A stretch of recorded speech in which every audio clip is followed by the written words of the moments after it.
நான் ஒரே ஒரு ஜென் கதை உங்களுக்கு சொல்கிறேன். இந்த கதை எனக்குள்ளே ஒரு சின்ன அதிர்வை ஏற்படுத்திய கதை. இதை நீங்கள் ரொம்ப நல்லா கவனிச்சிங்கன்னா தான் புரியும். ஒரு சின்ன கதை தான். ஒரு ஜென்னுன்னா தெரியுமில்ல, அவங்களாம் துறவிகள், வாழ்க்கையில் பக்குவம் அடைந்தவர்கள். ஒரு இளம் துறவி ஒருத்தர் நம்மளும் ஜென் துறவி ஆகணுன்ட்டு காட்டுக்குள்ளே போகிறார். அங்கே ஏற்கனவே 4 துறவிகள் இருக்கிறாங்க. அவங்ககிட்ட போய் சேர்றார். நான் அவங்கள்ட்ட சேரணும் அப்படின்னு. எப்போ இங்கே ஒரு ரூல்ஸ் இருக்குது, நீ எங்கள் 4 பேர்ட்டையும் பாடம் கற்றுக்கணும், எல்லா ஞானத்தையும் அடையணும். அப்புறம் அந்த மலை உச்சி இருக்குல்ல, ஆமாம், அதில் ஒரு குடிசை தெரியுதா, ஆமாம், அதில் தான் நம்ம குருநாதர் இருக்கிறார், நம்ம எல்லாருக்கும் அவர் தான் தலைவர். நீ அவரை போய் தனியாக பார்த்து ஒரே ஒரு கேள்வி கேட்கலாம். நீ பக்குவம் அடைவதற்கு, உன் ஆன்மா ஞானம் அடைவதற்கு கடைசியாக ஒரு கேள்வி இருக்கும்ல, அது வரைக்கும் உள்ளதெல்லாம் நீ எங்ககிட்ட கற்றுக்கலாம். அந்த கடைசி கேள்வியை அங்கே போய் கேட்கணும். ஒரு கேள்வி தான் கேட்க முடியும். பதில் சொல்லிட்டு குருநாதர் கதவை அடைச்சிருவாங்க. அதுக்கப்புறம் நீ ஞானி ஆயிடுவேன். சரின்ட்டு இவர் கற்றுக் கொடுத்த எல்லாத்தையும் நல்லா படிச்சுட்டார், நல்ல பக்குவம் அடைஞ்சிட்டார், பொறுமை அடைஞ்சிட்டார். இந்த 4 ஞானிகளும் திருப்தி அடைஞ்சிட்டாங்க.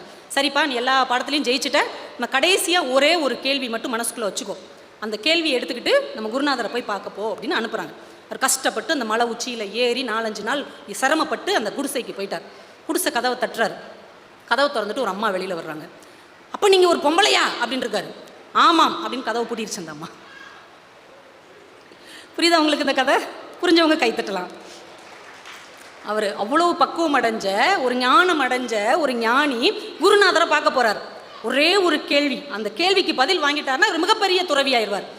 கதவை திறந்து ஒரு பெண்ணுன்ன உடனே, அப்போ நீங்கள் ஒரு பொம்பளையான் இருக்காரு. அவங்க ஆமாம்ட்டு கதவை பூட்டிட்டாங்க. ஒத்த கேள்வி தானே கேட்க முடியும். அப்போ பக்குவம் அடைந்த மனிதர்கள் கூட ஒரு மிக உயர்ந்த இடத்தில் ஒரு பெண் இருப்பாள் அப்படிங்கிறத ஏற்றுக்கிட முடியல. இதுதான் சார் பெண்களுடைய பிரச்சனை. ஒரு டாக்டர் வர்றாரு, கலெக்டர் வர்றாரு, போலீஸ் வர்றாரு, ஆஃபீஸர் வர்றாருன்னு சொன்னோடனே உங்கள் கண்ணில் தோன்ற தோற்றம் என்ன? கலெக்டர் வர்றாரு நான் சொல்கிறேன், உங்கள் கற்பனை என்னங்க? ஒரு பேண்ட் ஷர்ட் போட்டு ஒருத்தர் வர்றாரு. டாக்டர் வர்றாருன்னு சொல்கிறேன், ஒரு ஆண் டாக்டர் தான். ஒரு போலீஸ் ஆஃபீஸர்னு சொல்கிறேன், ஒரு ஆண் தான். அப்போ இந்த பதவிகள் எல்லாம் பெண்கள் இருப்பாங்கங்கிறதே நம்மளுக்கு தோணலை பாருங்கள். இன்றைக்கி எல்லாத்துலேயும் பெண்கள் வந்துட்டாங்க. நீதிபதி வர்றாருன்னு சொல்கிறோம், நம்ம யாரை எதிர்பார்ப்போம்? ஒரு ஆம்பளையை தானே எதிர்பார்ப்போம். ஏன் அந்த இடத்துல ஒரு பெண் இருக்க மாட்டாங்களா? ஏன் நம்மளால் அப்படி யோசிக்கவே தோணலை? அப்போ இவ்வளவு சாதித்த பிறகும், இவ்வளவு உயரங்களை அடைந்த பிறகும் பெண் என்பதாலேயே அந்த உயரத்தில் பெண் இருப்பாள் அப்படிங்கிறத இந்த ஆண் குலம், இந்த உலகம் ஒப்புக்கொள்ள மறுக்கிறது. இதுதான் எங்களுக்கு பிரச்சனை. பொதுவாக ஆண்களுடைய மனநிலை அப்படி இருக்குது. அப்படி தானே சொல்லி கொடுத்துருக்கோம்.